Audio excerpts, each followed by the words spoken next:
Salut, c'est Kevin, bienvenue dans cette nouvelle vidéo. Alors aujourd'hui, je vais m'adresser uniquement aux gourmands. Aux gourmands qui veulent perdre un petit peu leur graisse autour du ventre ou encore au niveau des fesses. Alors écoutez bien, regardez bien cette vidéo jusqu'au bout parce que cette vidéo est pour vous.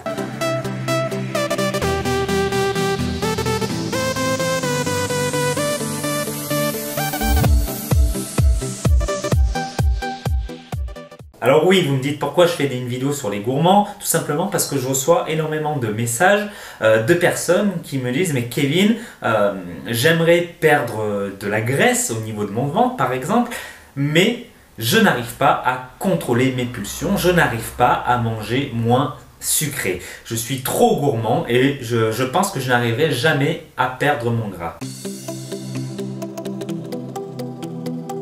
Le sucre est considéré vraiment comme une drogue. Plus on en mange et plus on a envie d'en manger et plus il est difficile d'en diminuer la quantité. Alors quand j'ai fait ma formation de coach sportif, j'avais étudié un petit peu la gourmandise chez les individus et puis je me suis rendu compte qu'il y avait deux types de gourmands. Le premier type de gourmand, ce sont les personnes qui mangent et qui ont des fringales parce qu'ils ont un besoin physique. Et d'ailleurs, on va voir comment vous pouvez diminuer votre gourmandise, votre surconsommation d'aliments sucrés dans quelques instants.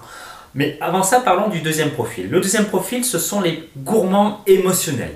Alors là, honnêtement, pour traiter ce genre de gourmandise, c'est un peu plus compliqué puisque c'est émotionnel et quand il s'agit des émotions, bah voilà, il y a des personnes qui sont plus propices à régler ce genre de problème. Mais par exemple, il vous est arrivé déjà, à moi le premier, de manger par exemple quelque chose, un aliment sucré, des gâteaux ou voire des bonbons, quand on est un petit peu triste. Hein. La tristesse ou l'ennui aussi, quand on n'a rien à faire à la maison, on ne sait pas quoi faire, on tourne en rond, ben, souvent qu'est-ce qu'on fait? On mange. Et quand on mange, ce ne sont pas des légumes ou des haricots verts, mais souvent des gâteaux. Ensuite, j'allais l'oublier, et pourtant le stress aujourd'hui est très présent dans notre société, et il y a énormément de personnes sous l'effet du stress se goinfrent de cochonneries. Il y en a d'autres avec le stress et l'anxiété, mangent un petit peu moins, mais ça c'est encore à part. Bref, sous les émotions négatives, on est poussé à manger davantage d'aliments sucrés. Et ça, c'est un vrai problème. Donc, je ne vais pas détailler toutes les solutions ici dans cette vidéo, sinon il faudrait au moins faire une vidéo d'1 heure. Quoi qu'il en soit, le plus important aujourd'hui, c'est que vous puissiez reconnaître s'il s'agit d'une faim émotionnelle ou s'il s'agit à l'inverse d'une faim physique. Si, je dis physique, mais ça veut dire que si vous ressentez réellement la faim. Si c'est une faim physique, alors laissez-moi vous donner des petits conseils pour limiter vos fringales au sein de la journée et éviter d'être gourmand et de manger des aliments sucrés. Alors la chose que vous devez savoir, si vous voulez limiter votre prise de sucre, vous devez faire en sorte de garder votre glycémie, votre taux de sucre dans le sang le plus stable possible. Et pour ça, il y a deux petites stratégies. La première, c'est de manger tous les 3 à 4 heures. Alors c'est une moyenne, mais ce que je veux vous dire ici,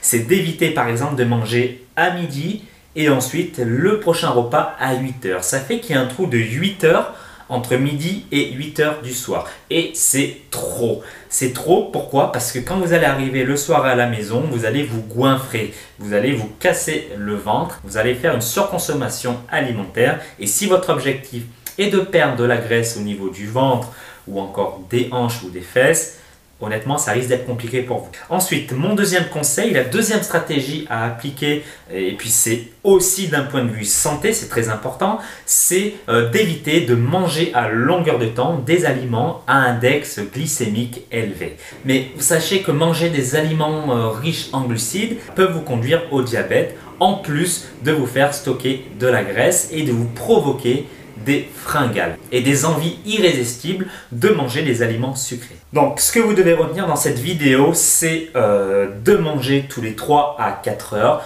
et d'éviter de manger des aliments à index glycémique élevé et pour finir d'essayer au moins d'éviter de manger des gâteaux, des confiseries, etc. Des choses super sucrées. D'ailleurs ce sont des aliments à index glycémique élevé.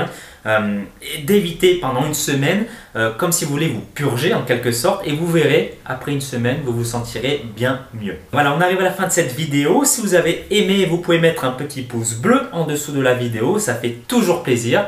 Et vous pouvez, si vous le souhaitez, vous abonner également à ma chaîne YouTube pour me suivre, pour suivre un petit peu mon travail et les conseils que je peux vous apporter chaque semaine. Allez, je vous dis à très bientôt dans une prochaine vidéo.